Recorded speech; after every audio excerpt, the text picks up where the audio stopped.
Hello everyone. Here is the presentation on the project Quantum Circuit Transformations using Reinforcement Learning. So what does a quantum circuit look like?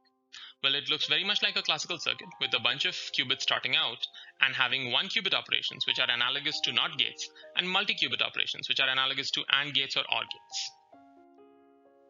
The key difference is that due to the no-cloning theorem in quantum mechanics, states cannot be copied into the memory, operated on, and then brought back.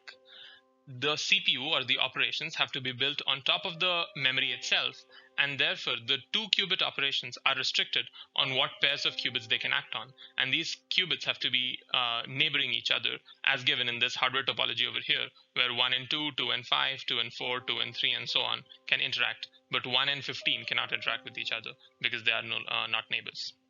Over here we have shown the example of a circuit which is being executed in this hardware, 0 at the center, 1 and 2 on the sides, and the initial circuit does not respect the constraints of the hardware, trying to operate on 1 and 2 simultaneously. And our task is to transform this circuit using these swap gates that we have denoted with the X's to one that respects the constraints of the hardware, which is this output circuit over here, while adding the minimum possible depth that we can. That is the minimum possible number of new operations that we can. To represent our problem to the reinforcement learning agent, we take the input quantum circuit and convert it into a directed acyclic graph of dependencies.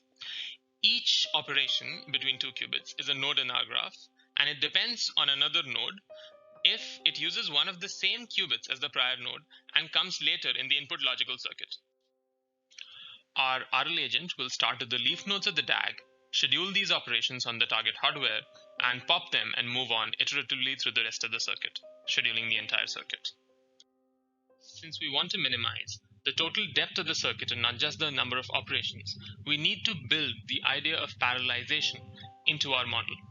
So at any given time step, if, say for example, there is a quantum circuit with 8 qubits, a couple of pairs could be swapped. One of them could have a 2-qubit operation on them, another qubit can have a single qubit operation on it, and some of the qubits may be left alone. Let's say there are n pairs of adjacent qubits, which makes us output a Boolean vector of size n, giving us a search in a space of the order of 2 to the power n. However, this space must respect the constraint that one qubit must be used only once in an operation, and this is the primary difficulty in our problem.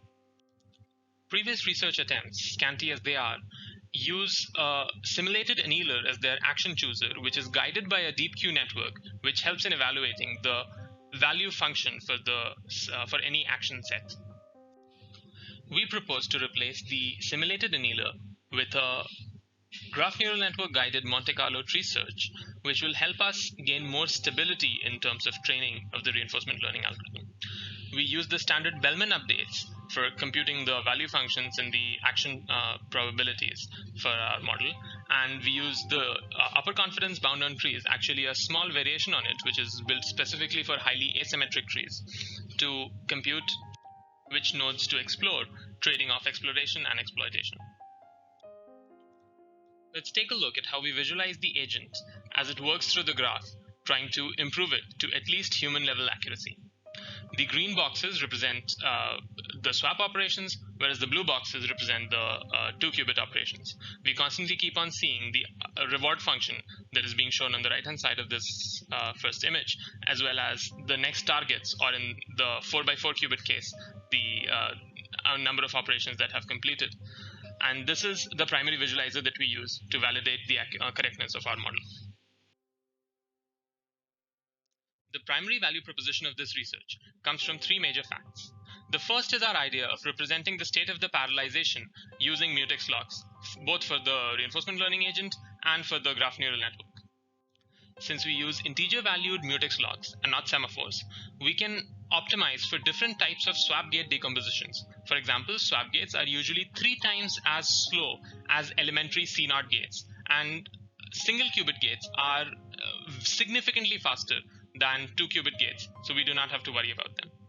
The second is that we have significantly better state representation and a better neural network for evaluating the current state, as opposed to the previous work, which simply use dense layers. So we have graph convolutions right now, and we plan to have transformations to represent the long-term futures later. However, training transformers right now is not really viable. And finally, we use an autoregressive setting as opposed to the previous random simulated annealing setting, which helps us train our neural network much more stably. And finally, we'd like to let you know that we have this entire software package ready, and you'll be able to download this very soon from our GitHub and just run it on any random input circuit and get your output circuit directly from it. And you can try out, if you want, to use different types of neural network architectures, different agents, etc., just at the change of a single file. And finally, we have reasonably good results from this model, and it compiles them as good or significantly better than state-of-the-art models like Cirque and Qiskit, etc., while being much, much faster than them, approximately 10 times as fast on massive circuits, which have more than 4,000 gates.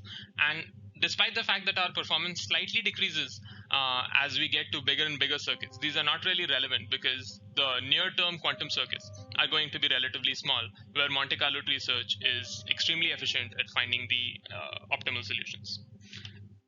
Thanks a lot, and that was it from quantum circuit transformations.